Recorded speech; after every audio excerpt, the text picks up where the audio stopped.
อย่าไปสนใจกับคำของคนที่เขาคิดไม่ดีกับเราพระพุทธเจ้าตรัสไว้ว่าเวลาที่มีใครสักคนเขายื่นของให้เรา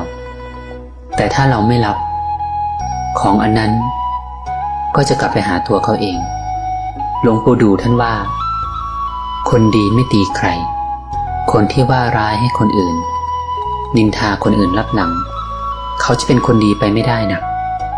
คำนินทากาเลของคนที่คิดไม่ดีกับเราก็เหมือนน้ำลายที่ถมขึ้นฟ้า